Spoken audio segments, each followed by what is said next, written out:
Bismillahirrahmanirrahim. Ingatkan mati, zikrul maut. Sesungguhnya Al-Quran seringkali menyedarkan hati yang lalai. Firman Allah Ta'ala, Alhaakumut takathur hatta zurtumul maqabir.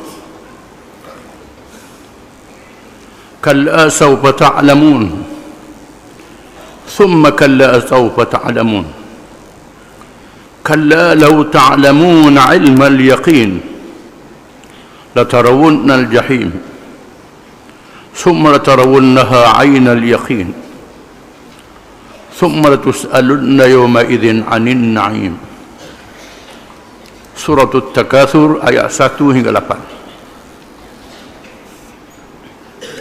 Artinya, telah melalaikan kamu oleh bermegah-megah dengan banyaknya sesuatu yang ada pada kamu sampai kamu masuk ke dalam kubur.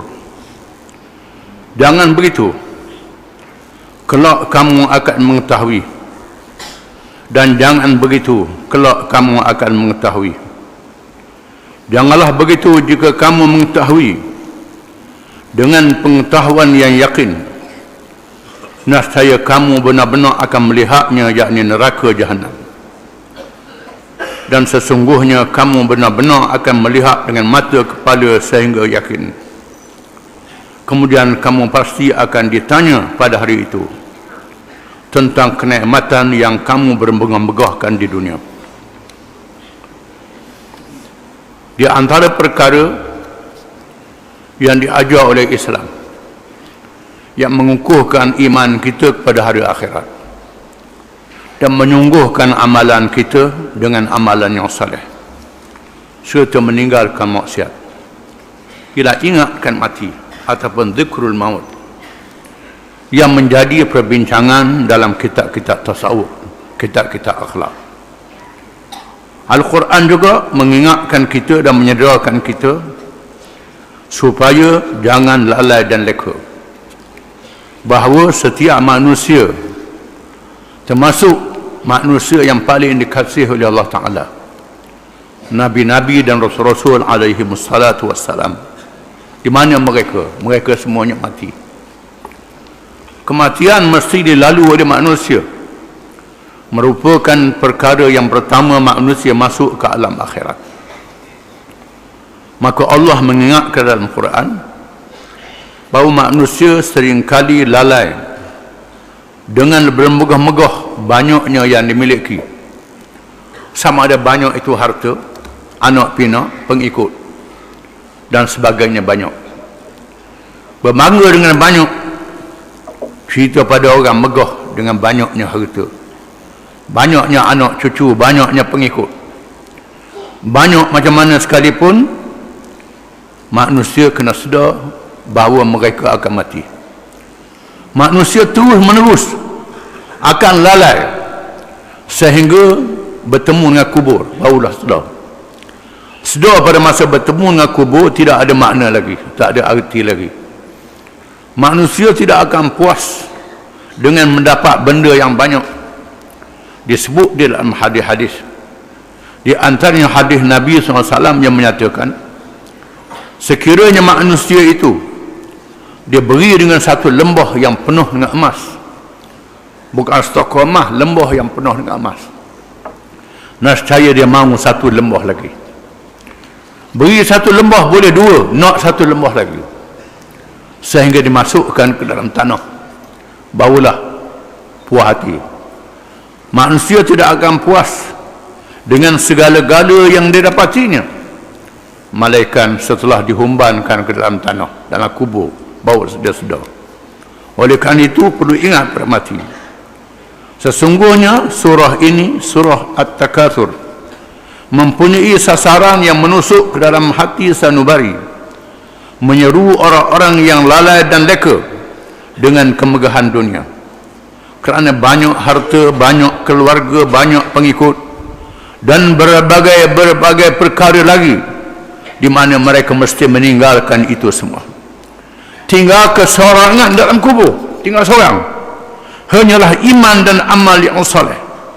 Dia sampai menghadapi fitnah yang dahsyat. Seseorang itu akan menyadari hakikat ini apabila ia melawat kubur dan memerhatikannya dengan penuh iktibar, dengan ingatkan mati. Sudahlah ia bahawa kehidupan di atas dunia ini sementara waktu sahaja, dan masanya berlalu terlalu pendek kalau dibandingkan dengan alam selepas mati. Kehidupan dunia hanya suatu lambaran yang ringkas. Oleh itu seseorang itu perlu ingatkan perkara selepas mati bagi menyediakan bekalan yang secukup-cukupnya, di mana hidup dunia adalah satu penggal daripada penggal kehidupan manusia. Dalam perut ibu, dilahirkan ke dunia, masuk dalam kubur, dibangkitkan hari kiamat. Itu penggal kehidupan manusia. Dalam perut ibu selama paling lama 10 bulan, 11 bulan. Dia jarang lebih pada itu. Itu dalam perut ibu. Di atas dunia, Nabi Nuh je 1000 tahun. Orang lain tak sampai 1000 tahun. Dalam kubur, Nabi Nuh lebih pada 1000. Berapa belah puluh ribu kita tak tahu. Wallahu a'lam. Menunjukkan bahawa alam kubur lebih lama pada alam dunia. Alam akhirat selama-lamanya. Alam dunia adalah tempat persinggahan untuk manusia menyediakan bekalan. Bekalan menuju ke alam kubur, alam barzakh, dan menuju ke alam akhirat. Allah Ta'ala memberi peluang untuk manusia menyediakan bekalan dengan pahala yang berlipat kali ganda kalau menyediakan amal kebajikan, dengan iman, dengan keyakinan, dengan percaya. Mesti ada iman. Kalau tak ada iman, semua amalan ditolak oleh Allah Subhanahu wa Ta'ala. Ada orang bukan Islam yang baik dengan saya, tanya bagaimana saya bukan Islam.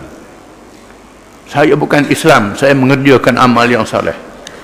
Adakah Tuhan terima amalan saya? Saya kata Allah Ta'ala dah sebut dalam Quran kepada Nabi SAW, wa laqad uhiya ilaika wa ila alladhina min qablik la in asyrakta la yahbatanna amaluka wa la takunanna minal khasirin.